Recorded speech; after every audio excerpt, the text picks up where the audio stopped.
Welcome to the Free Range Podcast. I'm your host, Mike Livermore. This episode is sponsored by the Program on Law, Communities, and the Environment at the University of Virginia School of Law.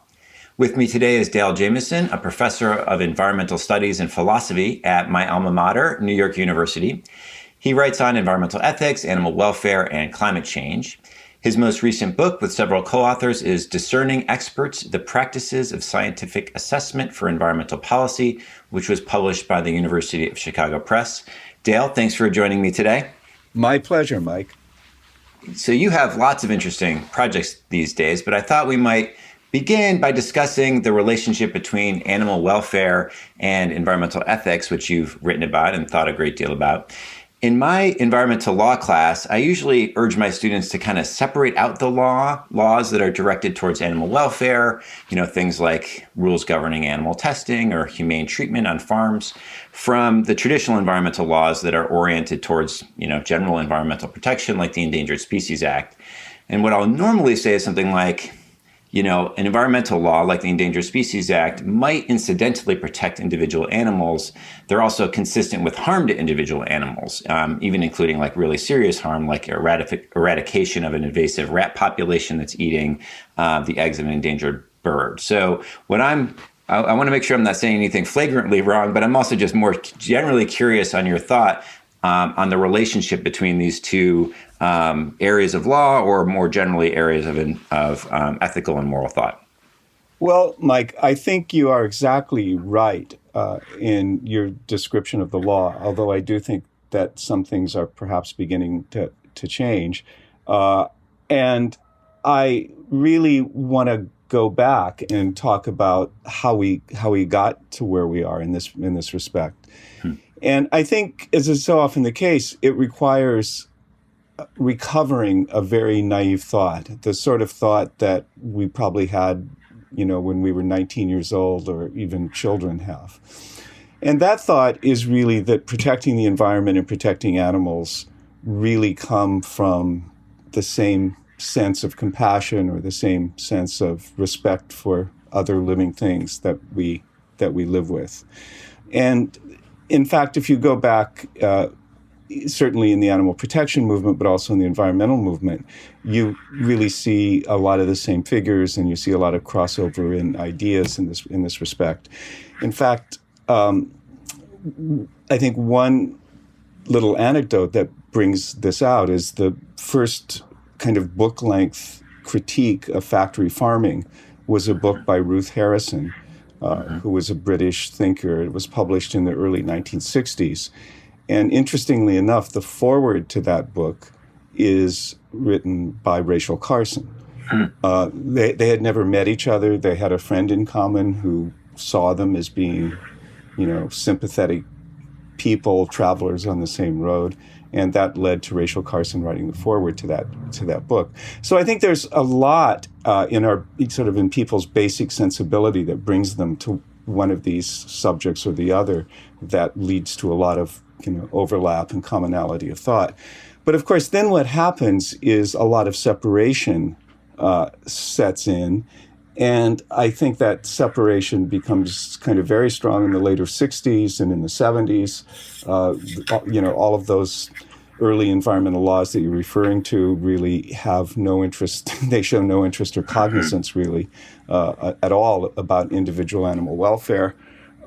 As the animal protection movement begins to grow in the 1970s, a lot of people are attracted to the animal welfare movement who are interested in dogs and cats and domestic animals and issues like that, and really aren't environmentalists or sort of don't self-identify as environmentalists.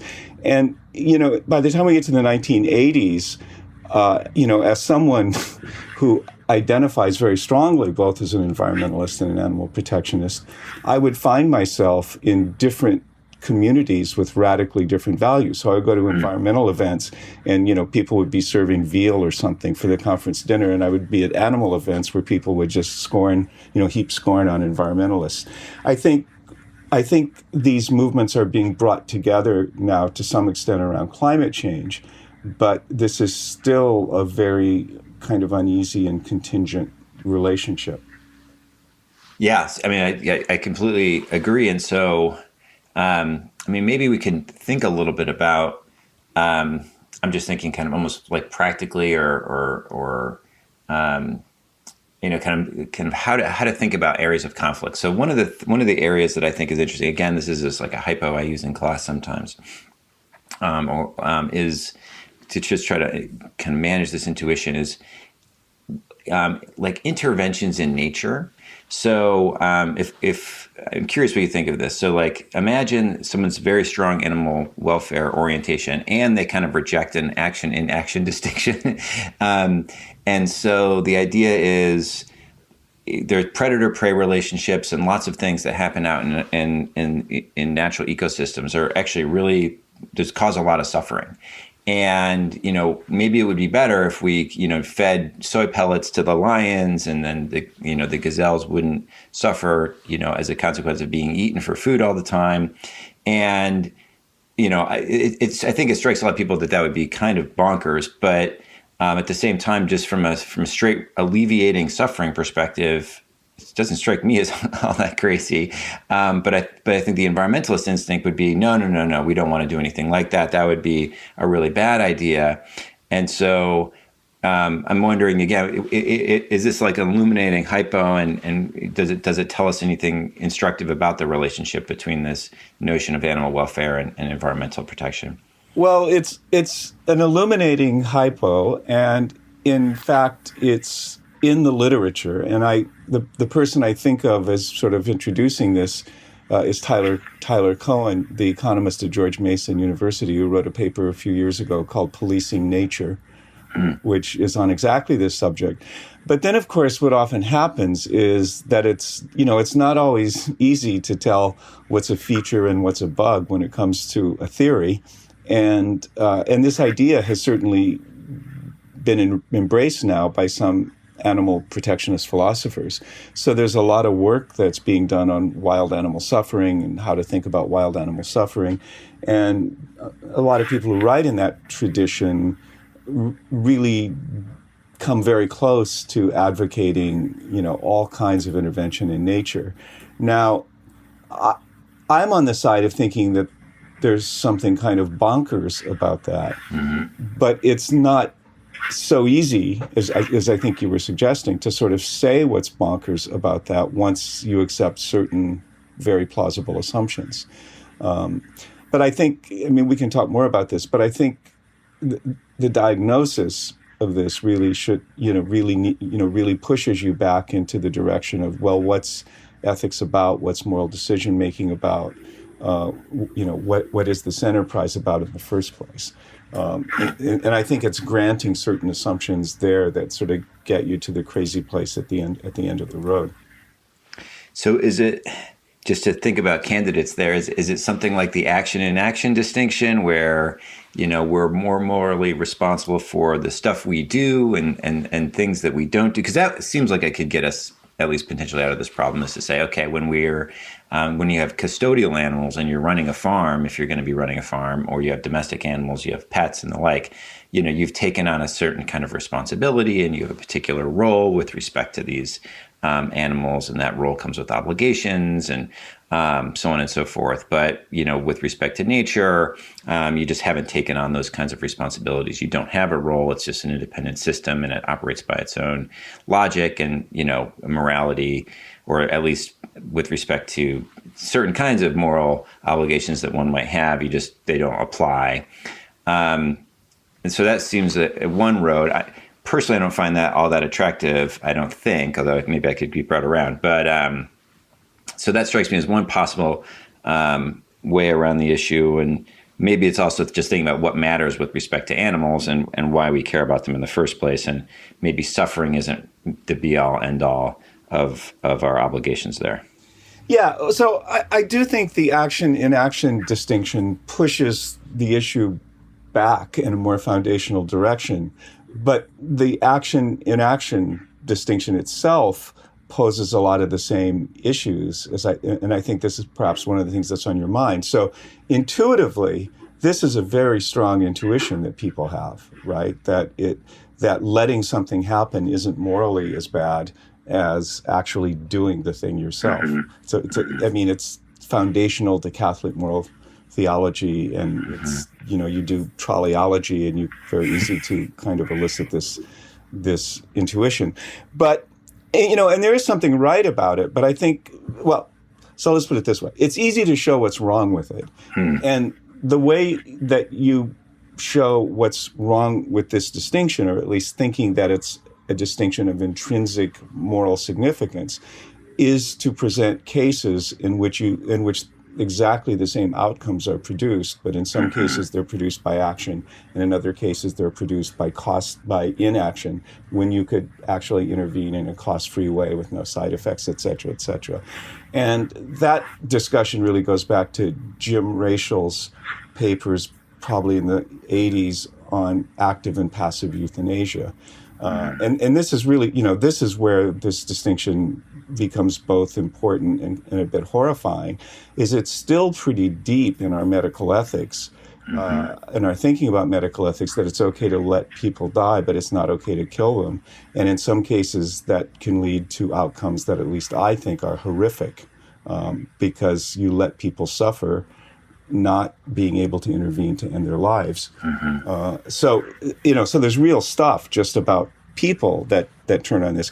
But what I think is right about this intuition and what drives it has to do with really ignorance. And I think, so let's take yet another step back in a more foundational direction. I mean, the point of ethics is really to help guide what it is that we ought to do. The point of ethics isn't to sort of describe the moral structure of the universe, in the way that we might think physics is. And so it's not at all surprising that when it comes to hypotheticals, that our moral thinking just breaks down, because it hasn't been trained up to do hypotheticals. That's not where its value lies. Its value is about guiding our behavior. And when you think about guiding our behavior, then the fact that we're in this world that has a certain structure, and part of the structure of that world is natural selection, then the decisions that we make and what it is that we can do and what it is that we can manage is all going to go on inside of that. And I think part of what happens with the concern for wild animal suffering is it starts with, this important and compassionate intuition that nature is a horrible and a crucial, a kind of horrible place in many ways. And then it sort of pulls morality outside of nature and really asks the question, well, if we were gods, how would we make the world? And it might be that if we were gods, we should make a different kind of world than the one that exists. But that doesn't tell us anything about what we ought to do, given that we're in the world that we find ourselves in, situated in the way we are, and have the radically incomplete knowledge of that world that we have. Well, this is really interesting. And I think, just getting into hypotheticals, just maybe this is a little bit of a digression, but I tend to really agree. Obviously, in law schools, we love talking about hypotheticals. And I think this would be a new hobby horse of mine, is just that you have to be really careful with hypotheticals. You have to be really careful with them, because I think what we sometimes will do, So this is one that is used all the time. It's kind of the, torturing someone if there's a ticking time bomb in downtown Manhattan or something like that. And, and this hypo is used kind of as a argument against utilitarianism. It's argued in favor or whatever. And usually you take certain things off the table. So this would actually be the case, I think, in the animal suffering one that we're talking about, is that someone will just say, oh, just take ignorance off it. Assume that we could intervene in nature in some way to reduce, widespread suffering, and we will understand the consequences of that suffering, or of that intervention reasonably well, or something like that. But you put some constraints on the hypothetical. And I think what happens then is it's very dangerous, because then our intuitions become we'll still have the intuition that it's a bad idea, but we won't be able to make recourse to the justification that's really driving that. And so we'll come up with something else. And so like in the torture case, you would say, oh, well, that torturing person is going to get this information that will lead to, a million people's lives being saved. And you still don't want to torture, you still want to say, no, that's bad. and maybe part of that is you don't think torture is effective, and how could you possibly know that it was going to be, it was going to work, or even have a good probabilistic judgment about something like that? But you can't make recourse to that anymore, and so you start talking about rights or some other kind of underlying rationale for your intuition. Yeah, I think you're exactly right. And one of the kind of oddities of this is that we know from social psychology that we think in terms of sort of clusters of features and stereotypes and prototypes and so on. But somehow we have this idea that whether it's a law class or an introductory ethics class, that we can just instruct the students to just sanitize the case from all of the things that being human and having a human brain actually brings into the contemplation of the case. And of course, what's even weirder is that we as legal academics or philosophers somehow think that we're also immune from how human psychology works and can reason in that kind of vacuum. Yeah. So, but I do think there's a kind of related interesting thing going on here, which is the kind of we're not gods point, which is that our intuitions about things like intervening in nature, or pretty much everything for that matter, they come about either in a kind of very big, I don't know, whatever Darwinian psychology way, or just through our culture. That developed in different contexts, right? Where humans' ability to even contemplate doing something like, again, intervening in nature to reduce animal suffering it's just not something we could have done, even if we had wanted to, at all. Like not even in the realm of something that would be worthy of consideration. But now we kind of live in a technological environment where we could potentially, at least in some limited way, obviously not take over the entire planet, although we have kind of taken over the whole planet, but in some limited way, say within a national park or something like that, manage certain relationships to reduce animal suffering.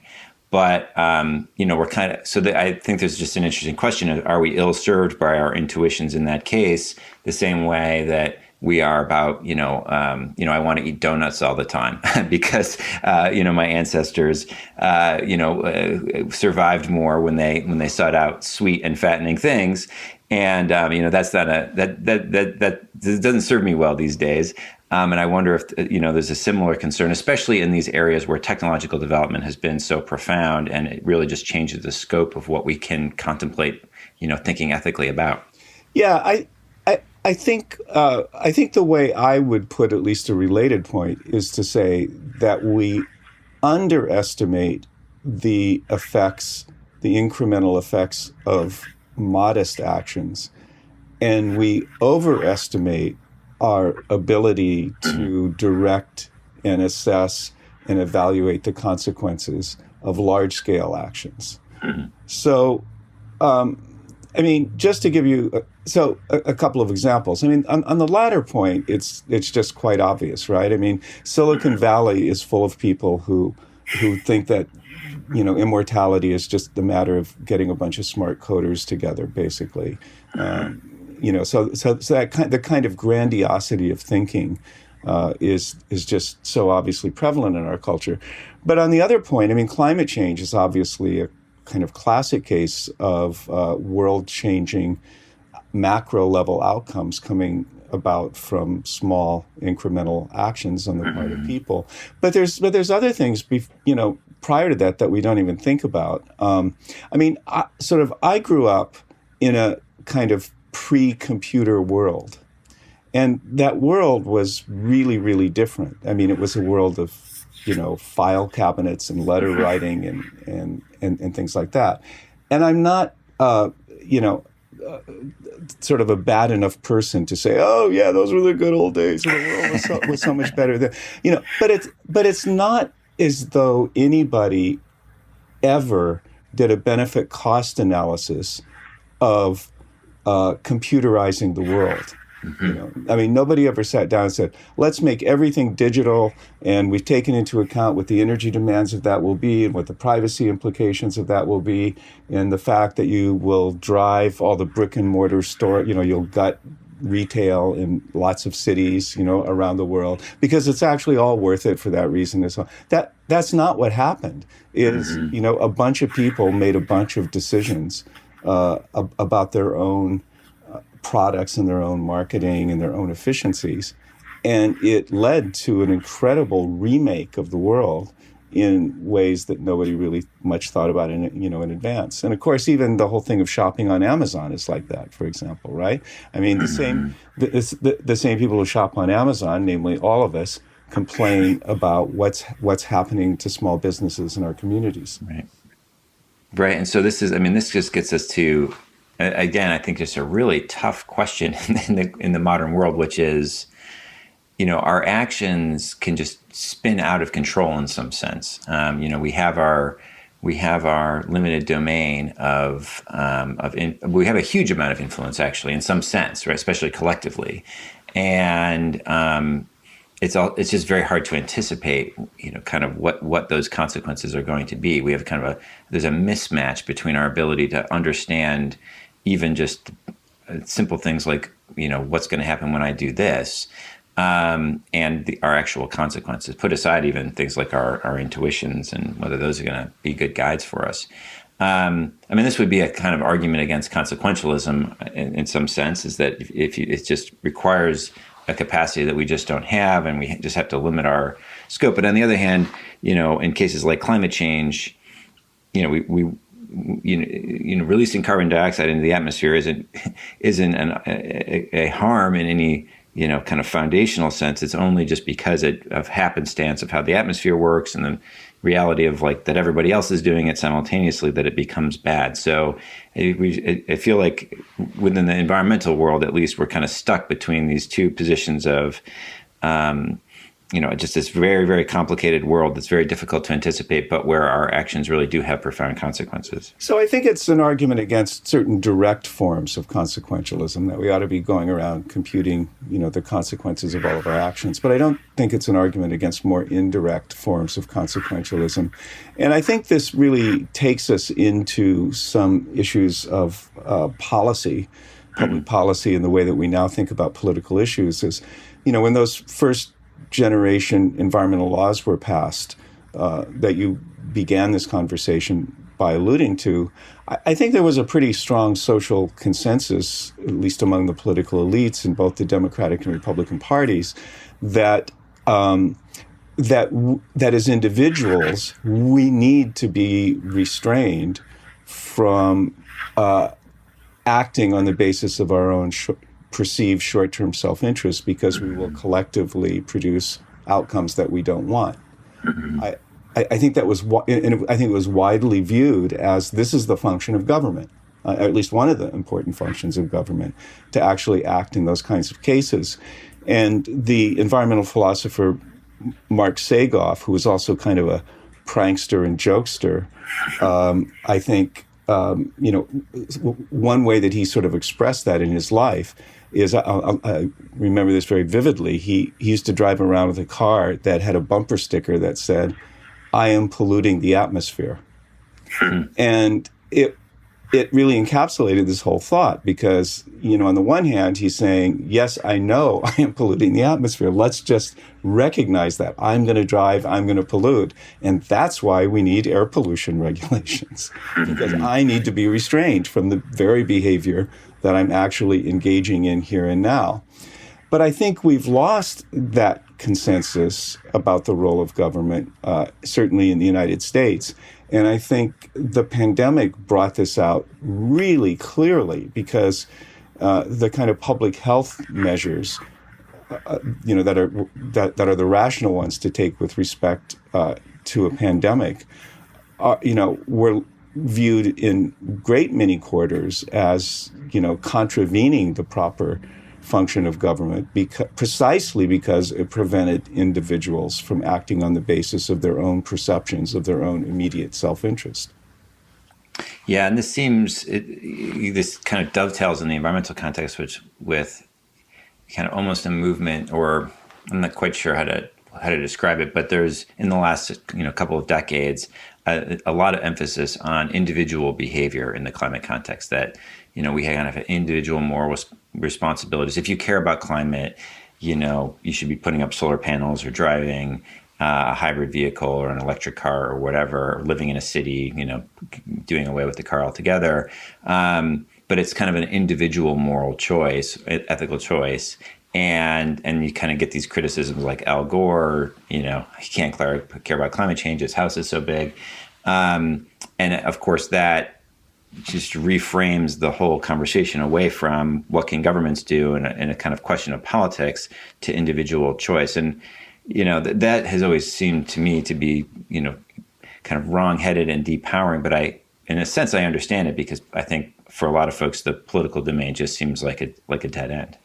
Yeah, well, I mean, so on most of these issues, just to preface what I'm going to say, there's so much blame to go around as to why we failed to address these issues. We could spend all day pointing fingers at everyone, including ourselves, because it sort of goes back to the way we think about these hypotheticals. We're not immune from these generalizations that govern, our human thinking and human behavior. But one of the ways I think that policy types are to be faulted is, sort of a lot of the language, cap and trade, just the whole thing, and stop privatizing everything, voluntarism bad, government regulation good, is, first of all, it failed to be sensitive to these changing values in American society towards greater emphasis on individual behavior, individual integrity, individual rights, et cetera, et cetera. And so I think a lot of the sort of policy talk with respect to climate was sort of still living in that late 60s, 1970s consensus view about what the role of government was. And we just weren't living in that world anymore. And that's part of why people were talking in this more individualist way. It wasn't the cause of the problem, so to speak. It was just a reflection of these changing cultural values. And then of course, the more complicated discussion is the more general one about, well, what is the relationship between individual and collective behavior anyway? Because any view that sort of tries to detach them completely from each other is got to be wrong. Mm-hmm. And so, this is really interesting. This is a kind of a political reality that there's kind of a disjoint between the policy conversation, and we kind of got stuck in a particular way of talking about climate change or environmental issues more generally, while the culture was shifting in a more individualistic fashion. Part of me wonders kind of two different things. So one possibility is that we could still, it's just a matter of how we talk and reason at some level, that we could kind of pursue similar policies or similar policy goals, or even potentially similar policy instruments by describing them in different ways and kind of making recourse to these more individual level values. That's one possibility. The other possibility would just be that the culture has changed in a way which has just made it much harder for us to achieve collective ends through collective institutions. I don't know if you have a sense of which one of those paths you think is more likely. Yeah, I don't, but of course it doesn't stop me from talking. Part of the problem, I think, is that we went from this broad consensus about what the proper role of government was, and it included restraining human behavior, our individual behavior, to when we began to sense that there was some separation here. Then I think a lot of the policy community became elitist in political community as well, the political class, in the sense of thinking, well, we can still do these things, we just have to fool people with them, And in a way, cap and trade was like that, right? We're going to, we're going to put a price on carbon, but you're not really going to know that we did that because we're going to put it several steps back in the supply chain. And we're not going to call it, we're not going to give it a nasty name like a tax or anything like that. Mm-hmm. And I remember the moment of clarity for me with this in this area, which is, look, I was I was definitely on board with this, what the view of government was, and sort of, and I still am in terms of, what the kind of conventional environmental policies would still do an enormous amount of good if we could only figure out how to enact them. So I'm not some, screaming, uh, you know, we just have to worship Mother Nature. That's the only solution kind of guy here. Um, I'm a good, I'm a nice neoliberal intellectual, like, to at least to some extent, like all of us. But I remember one moment, we would talk about Pigovian taxes and all this kind of stuff. And I remember looking at some interview data where, we're asking people about what they would accept in terms of taxes on gasoline. And this was actually in the Clinton years, when there was during the BTU tax in the early 90s. And what you got, if you looked at the interview data, was overwhelmingly, people would actually be willing to pay more for gasoline, but almost inevitably they would say, as long as it doesn't mean that I have to drive less. Whatever that means. Well, I mean, what that means is that they would not accept the level of tax that would change their behavior, which was the whole point of imposing the tax from a policy perspective. And once you get that dissociation, then the policy community has to sort of then figure out how to impose these behavior changing policies without people actually recognizing that that's what's going on. And of course, I think that's one of the things that sets up a lot of the political failures for liberals, in subsequent decades. But it also abandons another kind of deep strand of liberalism, American liberalism, that goes back to people like John Dewey, and I think is still hugely important, which is, the only way we get anywhere is to do stuff together, and the only way to do stuff together is through transparency and education. Mm-hmm. Yeah. So this kind of gets us into some other really interesting issues, but one related one, I think, that kind of builds off of this is, I think a lot of the concern at some level, or the underlying challenge, is, the kind of, there are lots of kind of important values questions that are at stake in something like, whether we want to address climate change and how much and all of that, and just kind of moving forward with the elite versus a broader group of people in society. I remember at some point, again, years ago, I was when the social cost of carbon was first being discussed as a way of valuing benefit of reducing greenhouse gas emissions. I was at a conference of economists, and one question that was just very briefly noted was, well, of course, we use a global social cost of carbon, so we use the estimation of damages based on damages that are caused worldwide from the release of a ton of emissions in the U.S. or wherever else. And I agree with that. That's I think the right thing to do. But it also was very clear to me that was going to be an angle of attack on the social cost of carbon. And of course, under the Trump administration, it was the point there was to say, what the Trump administration said basically is that we should focus on just the effects in the United States from reductions in greenhouse gas emissions that we undertake. And of course, the effects in the United States are only a small part of the effects on the world. And that's a values question about, are we cosmopolitans? Are we nationalists? What obligations do we owe to folks, outside the United States when making decisions here? And, I think for a lot of folks in the environmental community who would, I think, take a more cosmopolitan orientation towards these questions, they're just, there's some serious space there between where they are and where, a lot of other folks are. And I'm just not sure. I think there's an instinct to want to then translate the whole conversation into a technocratic conversation, because folks are afraid that if we really confront the values question head on, they're just going to lose. Yeah, so I think you are so right on about that. And I remember thinking those same thoughts during that whole discussion. But the thing that in a way surprised me is that I don't think that certainly economists in general, or even environmental policy people, are generally such consistent cosmopolitans in the first place. I mean, if you just think a lot of the economic analysis that gets done, it's very domestically oriented, I mean, generally.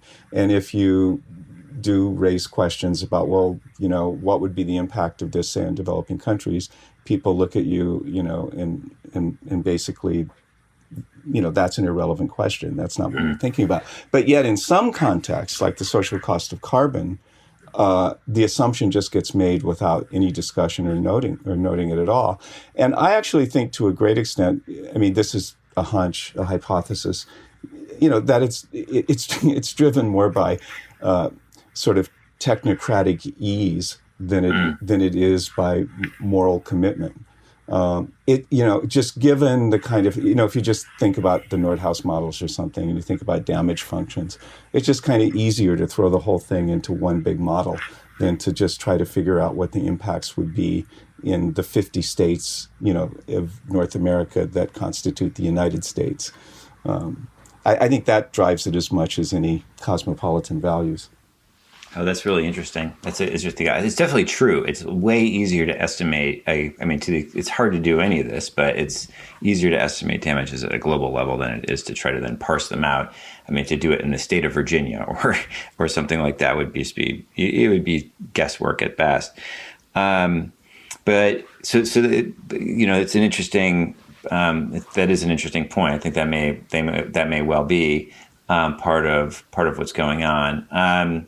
I do think, though, there is a broader instinct in our system, and it's not nefarious. It's just something that's part of our debate or part of our political culture, is when there are deep values questions, to then translate those into technocratic forums or technocratic language, or present them as kind of purely scientific inquiries.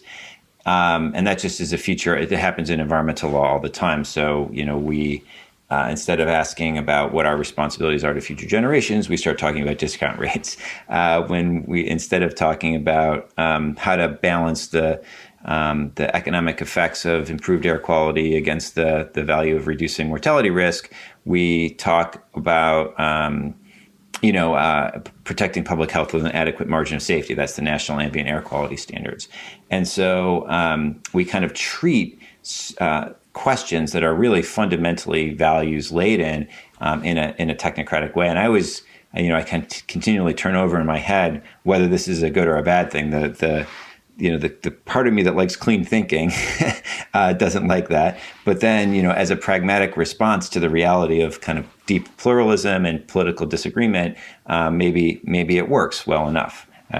This is something I know that you've given some thought to. Yeah, I mean, so I agree completely with what you're saying about the phenomenon, and I think, in fact, it's becoming more extreme all the time. And let me just give you something about what I think is the genealogy of the phenomenon, and then come back with something that is going to sound either deeply depressing or unreasonably optimistic. But I think the genealogy goes something like this. So when there is a broad consensus that we face some problems, and we all agree what the problems are, the sort of, the stereotype of the sort of 50s, 60s view, right, where the idea was there were no more deep ideological divides. It was just we have these social problems, and we just need to do a bit of engineering, to lead us off into the ever more glorious future. Then thinking of these problems in a technocratic way is, at least in principle, supported by this broad social consensus about values, about what the problems are and what counts as solutions.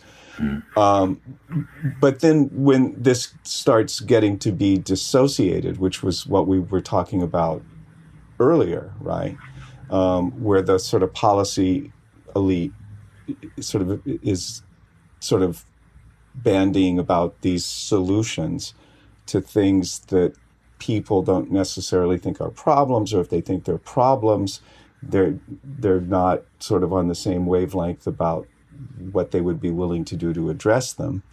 Then that's when we start getting into sort of smuggling the values into the technical analysis, right? Because that's then, we can, so to speak, make people better off than they would be willing to do themselves or Right. even voluntarily accept. And right, that's where the difference goes. And but of course, almost inevitably, that leads to this kind of populist outrage against policy elites, which Hillary Clinton symbolized in the for so many people. I mean, now that's the sort of diagnosis of the problem, the natural history of the problem. But now, going back to the solutions or whatever,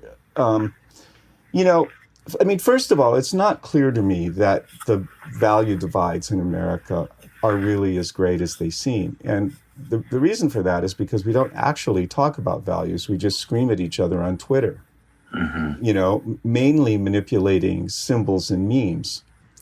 The problem with values and with value differences is that to even get to mutual accommodation and respect requires long and deep conversation. And we're actually back to Socrates. I'm now going to do a pitch for philosophy. It's the sort of thing Dewey talked about when he talked about democracy as a way of life. He didn't see it as being even primarily about voting in the way that we do today.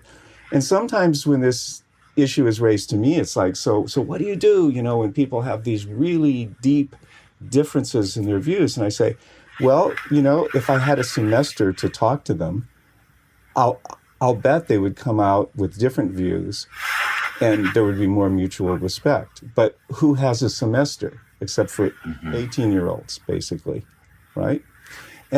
And so I think that's part of the problem. I mean, I think there is a path forward to, what do they call that in military campaigns? They call deconflicting the battle zone. I think we could deconflict some of this battle zone, but it would require dealing with value problems in a more direct way and involve accepting some rules of the road about how to discuss them and about some serious time commitments about how to work through them. Yeah, that is it's a heavy lift. I think that's the tricky part of this, and part of what I this leads us into thinking about kind of deliberative democracy and that way of understanding what it means to live in a democratic society, that we're kind of consistently interacting with each other and in an open-minded way. I think there's two interesting challenges to that. I'm attracted to this, of course, naturally. I think it sounds like a very attractive version of how democracy works or what politics can be. I think there are two interesting things that I've kind of experienced or seen that create some skepticism for me. So one is the conflict between kind of interests and deliberation. So in many deliberative institutions, what can end up happening is that the deliberators, it's kind of a hawk-dove situation where the deliberators are the doves and the non-deliberators are the hawks, and the deliberators can be very easily manipulated and kind of overcome by the hawks. So a classic example I think of is the filibuster rule in the Senate, which is actually intended to protect debate and deliberation and protect just create a forum where minority voices are heard, at least. And of course, it just gets turned into a tool of partisan manipulation. It's got nothing to do with actually facilitating deliberation. And so kind of the person who's open-minded and enters into a deliberative forum ends up being kind of exploited by the people who are not open-minded and just kind of have a set of interests that they want to achieve through the forum. So this is kind of one problem. Then there's another set of issues, which I think is just, again, I just don't know how to get my head around, which is there's social science evidence that people, that the folks who are interested in participating in politics, when they're exposed to other views, they become less interested in participating in politics. There seems to be some kind of tension between deliberation and open-mindedness and exposure to alternative views and all of that, and just participation. And if you look at American history, the periods where you see the most participation and the most interest in politics are the most polarized. And just in the course of my life, I've seen that as, I mean, we're in a moment where people are more engaged in politics than I've ever seen, and people are paying attention. That people vote, they talk about politics, they're really engaged, and it's very different from when I started off in all of this a couple of decades ago. And that's a good thing in some sense, but if it always rides along with partisanship and polarization, then it's not all that attractive. So, yeah, I'd be curious to hear your thoughts on. I just find those to be dilemmas. Right. So there's a fork here between going deeper and going cruder, and so I'm going to, of course, do a little bit of both. So the deeper thing goes back to what do we mean by politics, and I actually think there's very little there's very little going on now that's real politics. I don't think you can. The best way to understand the Trump phenomenon is through concepts like fandom and through various kinds of social psychological processes. It's not really much of a political movement. That's interesting. And I mean, let's put it this way. It certainly would be unrecognizable as politics by much of the history of political theory and political philosophy. So it's one of those things where actually to move in a more deliberative direction, you just have to go deeper and even more foundationally. I mean, the other thought that I'll add to that is, I think it was Keynes who said that when the economy is functioning, economists should be thought of as being like plumbers. They should basically be invisible and just keep the pipes going. And I think something like that, it's reasonable to think something like that could be true of politics as well. That in a certain sense, a well-functioning political system is not one that's characterized by what we think of as political activism, but that doesn't mean that people aren't interested and concerned. So, so there's a lot to talk about and think about there. Now, just to bounce it up to the cruder thought, I myself am not sure that even the best kind of democracy can successfully address problems like climate change. And in a way, you can think of the world as being involved in a kind of natural experiment where we have these avowedly democratic states and we have these not perhaps avowedly, but definitely authoritarian states. And they're both dealing with many of the same kinds of issues, including climate change. Now, what is amazing to me, if you look at how this natural experiment has evolved over, say, the last decade, is that the resources of democratic states have been flagging, and the weaknesses of democratic states have become ever more prominent. So the democratic states are leaning heavily in the direction of something like some version of sort of anarchism or sort of populist, and it's hard to even find a language for it, but not expressing the democratic virtues. And of course, what's happening on the other side is the authoritarian states are becoming more authoritarian. So the world that we're living in is one where increasingly the options of business as usual politically, as well as business as usual in all sorts of other areas, are just looking less and less and less attractive all the time. So there needs to be, again, it's like the old joke. If we keep, if we don't like where we're going, then we better stop walking in that direction, and try something new. Yeah.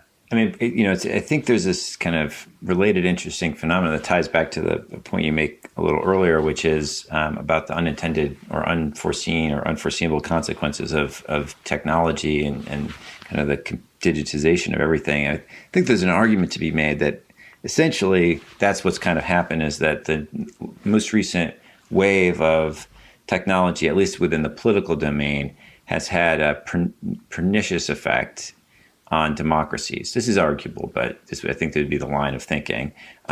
This maybe paradigmatically in the U.S., but maybe elsewhere as well, and has kind of made it more difficult to achieve anything like a social consensus, and it exacerbates division and undermines our institutions and so on. Whereas the same technologies have actually empowered authoritarian states. So now, in Russia, people are just being bombarded with false information about what's happening with respect to Ukraine, and the Chinese government can monitor folks at a deep level through facial recognition and other this kind of the social merit system and other digitally empowered tools of oversight that just were unimaginable a little while ago. And all things being equal, this has just reduced the relative attraction just as a functioning polity, as a way of setting up a society of democracies versus authoritarian states. I don't know that I buy that full story, but it's a very depressing one, I think. So then the question is, it sounds a little technologically determinist, which I suspect is a position you don't endorse. And so I wonder, we do have to recognize these things are happening in our environment, though, and respond accordingly. So I'm wondering if you have thoughts about, given that the technology is with us and probably is going to, continue to grow and become more prevalent, then what are some of our options, or at least what are some of the experiments that we might contemplate? Yeah, well, so here's the thing, right? I'm not a technological determinist, but technology looks deterministic when you have the gutting of the state, basically. Mm-hmm. And I'll just give you an example of this from some work that I'm doing now. I'm working on a project with some people at Harvard Law School, which is a 15-country study of live animal markets. This was a study that was sort of set off in the wake of the COVID epidemic, but it's not just about the COVID epidemic. It's generally about zoonotic disease, evolution, and transmission. Mm-hmm. And one of the things that's clear from the study so far, we haven't published anything yet and it's not gone public, but so much of these live animal, we have this image of live animal markets, which, are these nasty, horrible things like mm-hmm. Wuhan or whatever. But a lot of the live animal trade has gone online. Mm-hmm. And so you sort of begin with the weaknesses of most nation states in regulating this trade in the first place. And then you just move all this stuff online, and suddenly the regulators, if there are regulators, are all sitting in Silicon Valley, basically, right? So nation states even lose the power to regulate in that way. So that's not a feature of the technology. That's a feature of the way that we are organizing the world and the relationship between corporate power and state power. Right. So that's another kind of dimension in the equation. At some level, there's the kind of democracy versus authoritarianism, but then obviously the kind of political inequality and vast economic inequality that we have in society, that plays a tremendous role in affecting how all this stuff plays out. I think of the whole cryptocurrency question and the capacity of the state. I think of that technology as almost explicitly oriented towards, it derives its value in substantial respect from its ability to help actors circumvent state oversight. And yet we seem to be embracing it as a society in a really, I don't know if it seems like we're embracing it in a pretty substantial way. Maybe it will all collapse tomorrow, but that doesn't seem like the way things are going. Right. No, one of the interesting, it goes going back to that thought that authoritarian states are becoming more authoritarian and democratic states are beginning to show increasingly the defects of democratic systems that go back to, the critiques of Plato and Aristotle and others. I mean, I don't want to be misunderstood about this because it's not like I'm a cheerleader for the Chinese government or anything. Right. But in a way, the Chinese state is almost like a demonstration project to see whether the state can remain in control of the society and the economy in a globalized world. I mean, in the European Union, there are these attempts to do that as well, I think, modulated through democratic norms and institutions. But I also think it's pretty clear that the EU is increasingly losing control of corporate power. And in the United States, we've just given up on it. I mean, all the students I teach who really want to change the world and do something wonderful all want to become work in social investment and social entrepreneurship, because that the way that they think you change the world is by becoming capitalists, basically, because they don't take the idea of state power and authority seriously anymore. Right, which is not, in fairness, and I see a lot of this in my students as well, and these are law students, of course, and in fairness, on what seem a lot of pressing social issues, we don't seem to be able to arrive at the kind of consensus necessary to bring to bear the power of the state. And I think that what we need to be reminded of in some levels is that there is dissensus on important questions. Actually, the state is incredibly powerful in the U.S. and it can really engenders all kinds of economic growth, and it kind of makes everything runs on the state in some level, right? There is no Twitter without all of the incredible capacity of the state that we have in the U.S. It's just that I think that what is often very troubling is that you look at an issue like climate change, especially if you've been working on it for a little while, and it is incredibly pressing, incredibly important. What I find infinitely frustrating about it is I don't think it would actually be, personally, especially if we had gotten ahead of it, all that costly to address. We could have done it in a fairly low-cost manner, and I still think we could do it in a fairly low-cost manner. And we just do not seem to be able to reach that level of social consensus that would be required to do that for many, many different reasons, but in part due to real value differences. I mean, I think that's part of the question too. Maybe just to stick with the authoritarian versus democratic question is, part of what's going on with respect to climate change is people just have real values disagreements on things like commitments to or obligations to folks overseas, or obligations to the future, or how they want to trade consumption against other forms of improving their well-being. And these are just real differences. And I think there are right answers, and other people think there are right answers, and we're as far apart as can be.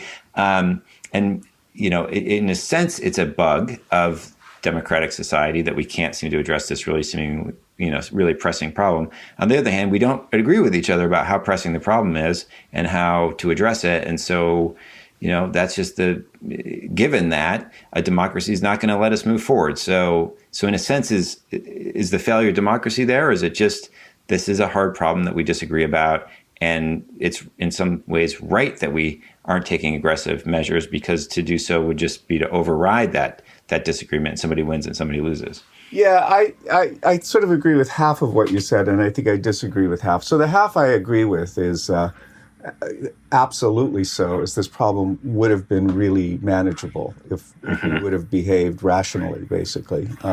That's my climate change book is called Reason in a Dark Time for that reason. I mean, in 1992, there was a bipartisan Senate bill to cut greenhouse gas emissions by 2000 to 1990 levels. If that would have passed, it would have been a completely different world. Mm-hmm. So I agree with that. This is almost like a self-inflicted wound, at least to the degree that it is. What I think I disagree with you about, and I'll put the point a little bit more, really provocatively, and then I'll, of course, retreat quickly. But to put it provocatively, I think the value differences are as much a function of the failures as the failures are a function of the value differences. I mean, why did we not act when we could have acted. The reason we didn't act to a very great extent is, and this gets into the power of the state, is because the state chooses not to exercise its power to prevent massive misinformation campaigns on the part of fossil fuel producers. And because we have a system of campaign finance that in some other jurisdictions would just be plain illegal, and from a moral point of view, can certainly be described as corrupt. And that has a lot to do with why that sort of consensus of the 60s and 70s broke down, had to do with private actors essentially being able to assert power and government not acting against them. I mean, the weird thing about state power, I think in a place like the United States, goes back to something you said earlier. The state does have enormous power when it chooses to act. I mean, look at what it's done to people who have spent time in Guantanamo, for example. Right. I mean, in just an almost unthinkable exercise of state power. But the American state chooses to act remarkably arbitrarily from any reasonable point of view. And, if you want to, you can talk about gun violence. You can talk about policies with, just broadly speaking, anti-monopoly policies in this world that we're now increasingly moving into, which, at one point I was thinking we were going to be in a pre-New Deal world, and increasingly I'm thinking we're going to be in a pre-progressive era world. And, if we go much further down this path. But of course, the state will still have enormous power to imprison people and to do all kinds of other things. So you're right. The potential power is there. The question is organizing it and getting it to act in the ways that it should. Yeah, I mean, it's a very interesting kind of feedback cycle in terms of the think of the structure of democratic deliberation feeds into values, which then feed into the that structure over time. And of course, we're recording this shortly after the news that the richest person in the world, I believe, and certainly someone just with enormous economic power is proposing to buy one of the major forums where political deliberation takes place. So this is Elon Musk's attempt to buy Twitter, and it does seem to be that there's almost an amplification of some of the dynamics that you've been talking about. Well, there's a lot of amplification, some of which you've talked about on this podcast, Mike. One of the things I've become interested in lately is the power of asset managers over the economy, and increasingly, at least some parts of the environmental community, thinking of asset managers as the ultimate regulators and potentially the ultimate knights in shining armor. What a terrifying world in which anybody could have such a thought. I hate to end the podcast on such a dire note, but I feel like I've taken up a good chunk of your time. I don't know if you had any concluding thoughts to move us in somewhat of the direction of hope, or maybe we should just end it there. No. I mean, I think the conversation, which I've enjoyed very much, and I hope it's helpful to the listeners, has been in a certain note, but I think, again, if we want to be really serious about thinking where we are, part of our disappointment, part of our apathy, part of our depression, part of our anger has really come from unrealistic aspirations. I think we need to set our sights lower, not in the sense of accepting things that ought not to be accepted, but in recognizing that much of the job of government, much of the job of living an ethical life, is to just make things a little better than they are. I'll end with an anecdote. A friend of mine who who is a white Nigerian. He was born in Nigeria, and at the time of decolonization, most of the white people fled. He stayed, and he became a deeply respected person in Nigeria, kind of a national hero in Nigeria. And I remember, he's very old now, and I remember once telling him how much I admired him and the choices that he'd made in his life, and how much he'd accomplished. And he just kind of shrugged his shoulders and said, "Look," he said, "if I've done anything at all that's useful, it was just in trying to make people a little less stupid than they wanted to be." And I think that's in its own way inspirational. And I think if we could succeed in doing that, we would have lived our lives very well indeed. Yeah. Well, that is I think profound wisdom, and so the perfect way to end the conversation. Dale, thanks so much for joining me. This was a lot of fun. Thank you, Mike. I enjoyed it.